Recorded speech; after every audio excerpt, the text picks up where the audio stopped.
இன்னைக்கு வீடியோவில் நம்ம என்ன பார்க்க போகிறோம் அப்படின்னா basic definitions for getting into exercise 1.2. இந்த 1.2 எக்ஸசைஸ்க்குள்ளே போகிறதுக்கு நமக்கு சில பேசிக் டெஃபினிஷன்ஸுன்றது தெரிஞ்சிருந்துருக்கும். அந்த பேசிக் டெஃபினிஷன்ஸ் என்ன, கான்செப்ட்ஸ் என்னன்றது தான் இந்த வீடியோவில் நம்ம கிளியராக பார்க்க போகிறோம். ஃபஸ்ட்டு கான்செப்ட் என்னன்னு பார்த்தீங்கன்னா elementary row and column operations. Elementary row column operations on a matrix are as follows. இந்த ரோ அண்ட் காலம் ஆப்ரேஷன்ஸ் வெறும் காலம் மட்டும்தான் செய்ய முடியும், இல்லை வெறும் ரோ மட்டும்தான் செய்ய முடியுன்றது இல்லை. போத் காலம்க்கும் ரோக்கும் செய்ய முடியும், பட் அட் சேம் டைமில் ரெண்டுக்கும் பண்ண முடியாது. அதுதான் நீங்கள் புரிஞ்சுக்க வேண்டியது. ஃபர்ஸ்ட் பாயிண்ட் என்னன்னு பார்த்தீங்கன்னா the interchanging of any two rows or columns of the matrix. இந்த எலிமெண்ட்ரி ரோ ஆப்ரேஷன்ஸில் ஃபஸ்ட்டு நம்ம என்ன பண்ணிக்கலாம் அப்படின்னா ஒரு ரெண்டு ரோவையும் இன்டர்சேஞ்ச் பண்ணிக்க முடியும், இல்லைன்னா ரெண்டு காலம்ஸை இன்டர்சேஞ்ச் பண்ணிக்க முடியும். இதுதான் ஃபஸ்ட்டு எலிமெண்ட்ரி ஆப்ரேஷன் ஆன மேட்ரிக்ஸ். செகண்ட் என்னன்றது பார்த்தீங்கன்னா replacing a row or column of the matrix by a non-zero scalar multiple of the row or column by a non-zero scalar. அதாவது நம்ம எடுத்துக்கிற ஒரு மேட்ரிக்ஸோட ஒரு குறிப்பிட்ட ஒரு ஸ்கேலார் வேல்யூவை நம்மளால் மல்டிப்ளை பண்ணிக்க முடியும். அதாவது இப்போ செகண்ட் ரோவோட எனக்கு 2 மல்டிப்ளை பண்ணணும் அப்படின்னா அது பண்ண முடியும். செகண்ட் காலமில் இருக்கிற எல்லா எலிமெண்ட்ஸ்க்கும் என்னால் 2 மல்டிப்ளை பண்ணணும்னா அது பண்ண முடியும். அதுதான் இந்த செகண்ட் பாயிண்ட் சொல்ல வர்றது. அண்ட் தேர்ட் பாயிண்ட் என்னன்னு பார்த்தீங்கன்னா replacing a row or column of the matrix by a sum of the row or column with a non-zero scalar multiple of another row or column of the matrix. அதாவது ஒரு ரோவில் இருக்கிற elements எல்லாத்தையும் அந்த ரோவோட எலிமெண்ட்ஸோட இன்னொரு ரோவோட எலிமெண்ட்ஸை add பண்ணுறதோ இல்லாட்டி இன்னொரு ரோவோட elements எல்லாத்துக்கும் ஒரு ஸ்கேலார் வேல்யூவை மல்டிப்ளை பண்ணி அதை இந்த பர்டிகுலர் ரோவோட ஆட் பண்ணுறதோ சப்ராக்ட் பண்ணுறதோ என்னால் பண்ண முடியும். அதுதான் இந்த தேர்ட் ஆப்ரேஷன். இது உங்களுக்கு இப்போ சொல்லும்போது ஒரு மாதிரி வேகாக தான் இருக்கும், ஒன்றுமே புரியாத மாதிரி இருக்கும். பட் இதை ப்ராப்ளமில் செய்யும்போது உங்களுக்கு இன்னுமே ஈஸியராக கிளியராகவே புரியும். ஃபஸ்ட்டு கான்செப்ட்ஸ் என்னன்றதை அண்டர்ஸ்டாண்ட் பண்ணிக்கிறது ரொம்பவே இம்பார்ட்டண்ட். அண்ட் செகண்ட் டெஃபினேஷன் என்னன்னு பார்த்தீங்கன்னா echelon form. A non-zero matrix E is said to be in row echelon form if first point என்னன்னா all zero rows of E occurs below every non-zero row of E. அதாவது ஒரு non-zero row இருக்கு அப்படின்னா அது எப்போதுமே ஃபஸ்ட்டில் தான் வரணும், மற்ற எல்லா ஜீரோ ரோஸுமே அதுக்கு கீழே தான் வரணுன்றது தான் ஃபஸ்ட் பாயிண்ட். அதாவது இப்போ எனக்கு இந்த மேட்ரிக்ஸ் இருக்குது, இதுதான் ஒரே நான்-ஜீரோ எலிமெண்ட் இந்த மேட்ரிக்ஸ்லேயே அப்படின்னா இதுதான் ஃபஸ்ட் ரோவில் இருக்கணும். அது ஃபஸ்ட்டு காலமில் இருக்கணும்னு அவசியம் கிடையாது. ஃபர்ஸ்ட் காலமில் இருக்கலாம், செகண்ட் காலமில் இருக்கலாம், இல்லை தேர்ட் காலமில் இருக்கலாம், அது ப்ராப்ளம் கிடையாது. பட் அது ஃபர்ஸ்ட் ரோவில் மட்டும்தான் இருந்தாகணும். Then moving on to the second point என்னன்னு பார்த்தீங்கன்னா the first non-zero element in any row I of E occurs in the jth column of E, then all the other entries in the jth column of E below the non-zero elements of row I are zeros. இது சொல்லும்போது ஏதோ riddle சொல்கிற மாதிரி உங்களுக்கு குழப்பமாக இருக்கும். But அவங்க என்ன சொல்ல வராங்க அப்படின்னா elements below the non-zero elements in a column should be zero. அதாவது இங்கே ஃபர்ஸ்ட் பாயிண்டில் என்ன சொன்னேன், ஃபர்ஸ்ட் ரோவில் தான் non-zero எலிமெண்ட் எல்லாமே இருக்கணும், ஃபர்ஸ்ட் ரோ எப்பயுமே நான்-ஜீரோ ரோவாக தான் இருக்கணும் அப்படின்னு சொல்லியிருந்தேன், ரைட்டா? அப்போது அந்த நான்-ஜீரோ ரோவுக்கு கீழே வர எலிமெண்ட்ஸ் எல்லாமே ஜீரோவாக இருக்கணுன்றது தான் second point. First row should be non-zero row and second point is that elements below the non-zero elements should be zero in that column. Okay, and moving on to the third point, the first non-zero entry in the ith row of E lies to the left of the first non-zero entry in I plus 1th row of E. அதாவது இதில் என்ன சொல்ல வராங்கன்னா த first நான்-ஜீரோ entry, அதாவது இந்த மேட்ரிக்ஸில் 5 தான் மொதல் நான்-ஜீரோ என்ட்ரின்னு சொல்லி வச்சுக்கலாம், ரைட்டா?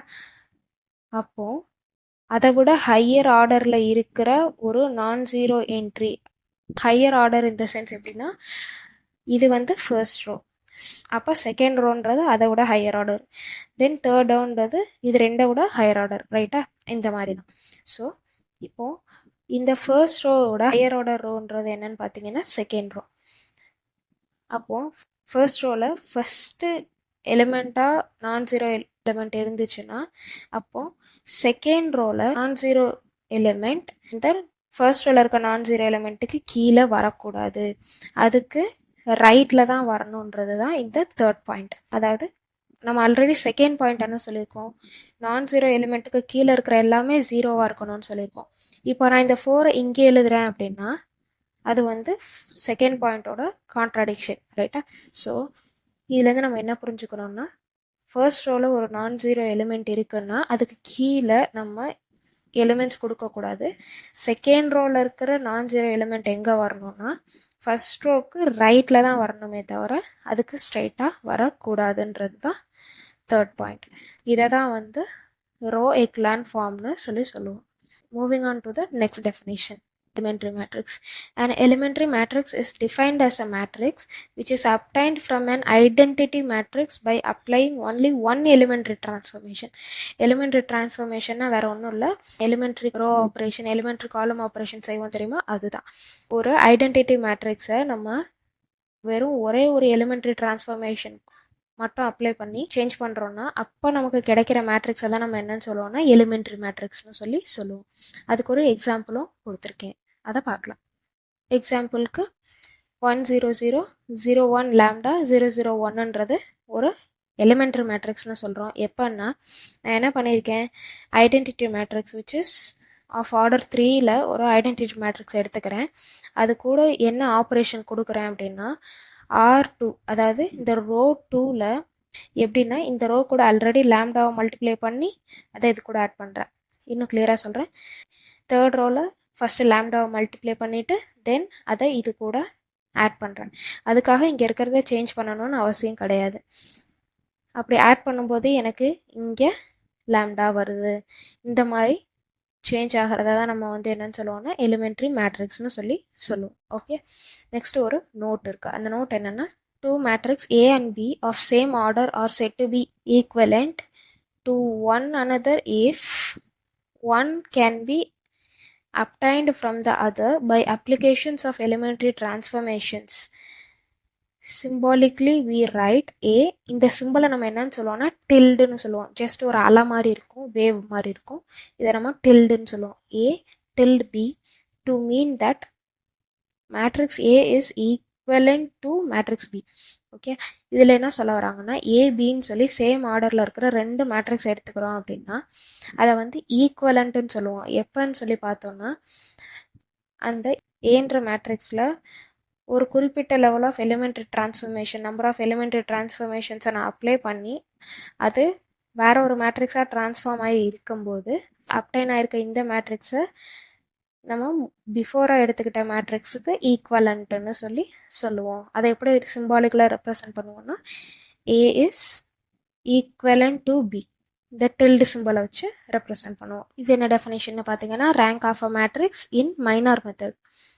நம்ம ரேங்க் ஆஃப் த மேட்ரிக்ஸ் 2 மெத்தடில் தான் இந்த சாப்டரில் லேர்ன் பண்ணுவோம். ஒன்று வந்து மைனர் மெத்தட், இன்னொன்று வந்து row echelon form method. Okay, minor method படி ரேங்கோட டெஃபினிஷன் என்னன்னு பார்த்தீங்கன்னா, the rank of the matrix A is defined as the order of the highest order non vanishing minor of the matrix A.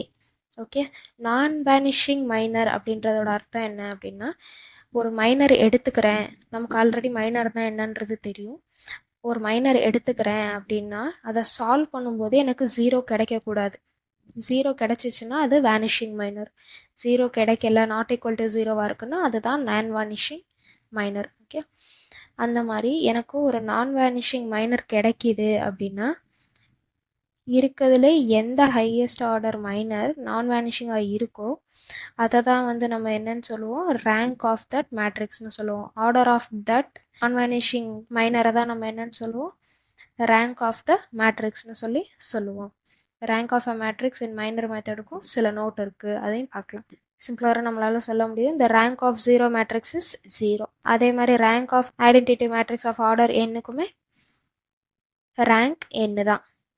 If A is an M cross N matrix, then row of A, இதை வந்து row of Aன்னு சொல்லுவோம்.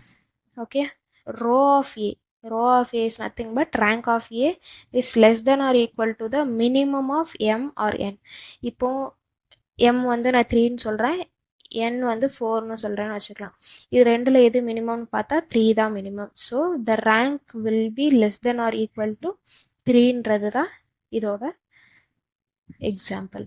தென் a square matrix A of order n has inverse if and only if row of A is n.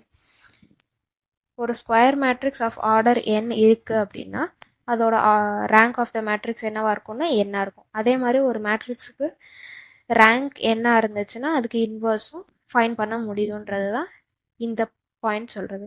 And moving on to the next point, if a matrix contains at least one non-zero element, then row of A is greater than or equal to 1. ஒரு மேட்ரிக்ஸில் at least ஒரு நான்-ஜீரோ எலிமெண்ட்டாவது இருக்குது அப்படின்னா அந்த மேட்ரிக்ஸோட rank என்னவாக இருக்கும்னா 1 இருக்கும், இல்லை 1 விட ஜாஸ்தியாக இருக்குன்றது தான் இந்த பாயிண்ட் சொல்கிறது. Okay, then if the rank of a matrix A is R, then there exists at least minor of A of order R which does not vanish, and every minor of A of order R plus 1 and higher order if any is there will vanish. இந்த பாயிண்டில் என்ன சொல்கிறாங்க அப்படின்னா ஒரு ஏன்ற மேட்ரிக்ஸ்க்கு R தான் ரேங்க்னு சொல்லி, R வந்து ஜஸ்ட் ஒரு ஸ்கேலார் வேல்யூ, அது 1 இருக்கலாம், 2 இருக்கலாம், 5 இருக்கலாம், என்ன வேணாலும் இருக்கலாம். அந்த மாதிரி ஏன்ற மேட்ரிக்ஸுக்கு ரேங்க் ஆறாக இருக்குது அப்படின்னா அட்லீஸ்ட் ஒரு மைனராச்சும் ஆர் ஆர்டரில் இருக்கும், வேர் அது வந்து வேனிஷ் ஆகாது. வேனிஷ் ஆகாது இன் த சென்ஸ் அது ஈக்குவல் டு 0வாக இருக்காது. Every other minor of higher order then r, அதாவது இப்போ ஒரு 2x2 மேட்ரிக்ஸ் எடுத்து நாட் ஈக்குவல் டு 0ன்னு நான் ப்ரூவ் பண்ணிட்டேன்னா அதுதான் ரேங்க்னு நம்ம கன்சிடர் பண்ணிக்குவோம், ரைட்டா? அப்போ ஒரு 3x3 மைனருக்கு நாட் ஈக்குவல் டு 0ன்னு சொல்லி என்னால் ப்ரூவ் பண்ண முடியுதுன்னா then 2 is not the rank of that matrix, then 3 is the rank of the matrix. So இதில் கிளியராக இருக்கணும். அதை தான் இங்கே சொல்ல வராங்க. Every minor of A of order r plus 1 and higher order will vanish. அது வந்து வேனிஷ் ஆகிடும், அதை விட ஹையர் ஆர்டரில் எது இருந்தாலும் வேனிஷ் ஆகிடும். அப்போ தான் அதை வந்து நம்ம ரேங்காக கன்சிடர் பண்ணிக்குவோன்றது தான் இந்த பாயிண்ட் சொல்கிறது. Okay, then moving on to the next definition. Rank of a matrix in row echelon form. The rank of a matrix in row echelon form is the number of non-zero rows in it. நான் already சொல்லியிருக்கேன், lower triangle form பண்ணுற மாதிரி இருக்கிறது தான் row echelon ஃபார்ம்னு சொல்லி சொல்லுவோம். அந்த lower triangle form பண்ணதுக்கு அப்புறமேட்டு எத்தனை நான்-ஜீரோ ரோஸ் அந்த மேட்ரிக்ஸில் இருக்கோ அதை தான் வந்து நம்ம ரேங்க் ஆஃப் தட் மேட்ரிக்ஸ்னு சொல்லி சொல்லுவோம். ஓகே, இதுதான் rank of the matrix in minor மெத்தடுக்கும் rank of a matrix in row echelon form மெத்தடுக்கும் இருக்கிற difference. Then moving on to the next definition, Gauss Jordan method. Transforming a non-singular matrix A to the form identity matrix of order n by applying elementary row operations is called as Gauss-Jordan method. Gauss-Jordan methodன்றது ஒன்றும் இல்லை, ஒரு நான் singular ஏன்ற மேட்ரிக்ஸை நான் identity matrix convert பண்ணுறேன். அது எப்படின்னா சில எலிமெண்ட்ரி ரோ ஆப்ரேஷன்ஸ் வச்சு நான் அதை கன்வெர்ட் பண்ணுறேன். அப்போ எனக்கு ஃபைனலாக கிடைக்கக்கூடிய ரிசல்ட் என்னன்றது பார்த்தீங்கன்னா ஏ இன்வர்ஸ் கிடைக்கும். இதை ஃபைன் பண்ணுற மெத்தட் பேர் தான் என்னென்னா காஸ்-ஜோர்டான் மெத்தட். இது நம்ம ப்ராப்ளம் செய்யும்போது இன்னும் கிளியராகவே உங்களுக்கு புரியும். தென் காஸ்-ஜோர்டான் மெத்தட் செய்கிறதுக்கான ஸ்டெப்ஸ் என்னன்றதை பார்க்கலாம். Steps in finding A inverse by Gauss Jordan method. First step என்னென்னா right the matrix of the form A, then ஒரு ஸ்லாஷ், ஒரு லைன், பெரிய லைன் வரைஞ்சிட்டு தென் ஐடென்டிட்டி மேட்ரிக்ஸை இந்த சைடு எழுதிக்கணும். இப்போ இங்கே வந்து ஒரு 2x2 மேட்ரிக்ஸ் எடுத்துக்கிறேன்னா அதே ஐடென்டிட்டி மேட்ரிக்ஸ் ஆஃப் ஆர்டர் 2 தான் எடுக்கணும். இப்போ ஒரு 3x3 மேட்ரிக்ஸ் இங்கே இருக்குன்னா அப்போ இங்கே ஐடென்டிட்டி மேட்ரிக்ஸ் ஆஃப் ஆர்டர் 3 எடுத்துக்கணும். Apply elementary row operations and convert. நம்ம எப்படி எடுத்துக்கிட்டோம், கிவன் மேட்ரிக்ஸ் ஏ, தென் ஒரு line, then identity matrix of order என்னன்னு எடுத்துக்கிட்டதை ஜஸ்ட் ரீப்ளேஸ் பண்ணுறோம். இந்த ஐடென்டிட்டி மேட்ரிக்ஸ் இந்த சைட் ஃபார்ம் ஆகணும். அப்போது ஃபர்ஸ்ட் ஐடென்டிட்டி மேட்ரிக்ஸ் வரும், தென் ஒரு லைன். நமக்கு ரைட் சைடில் கிடைக்கிறது என்னன்னு பார்த்தீங்கன்னா inverse of A. So that நம்ம கண்டுபிடிச்ச வேல்யூ என்னன்னு பார்த்தீங்கன்னா ஏ இன்வர்ஸ். இதுதான் காஸ்-ஜோர்டான் மெத்தட் யூஸ் பண்ணி ஏ இன்வர்ஸ் கண்டுபிடிக்கிறதுக்கான வே. இது உங்களுக்கு ப்ராப்ளம் சால்வ் பண்ணும்போது இன்னும் ஈஸியராகவே புரியும். ஃபஸ்ட்டு கான்செப்ட்ஸ் எல்லாத்தையும் அண்டர்ஸ்டாண்ட் பண்ணிக்கிறதுக்கு தான் இந்த வீடியோ உங்களுக்கு ஹெல்ப்ஃபுல்லாக இருக்கும்னு நினைக்கிறேன். எதனா டவுட்ஸ்னால் கமெண்ட் பாக்ஸில் கமெண்ட் பண்ணுங்கள். அண்ட் தேங்க்யூ ஃபார் வாட்சிங்.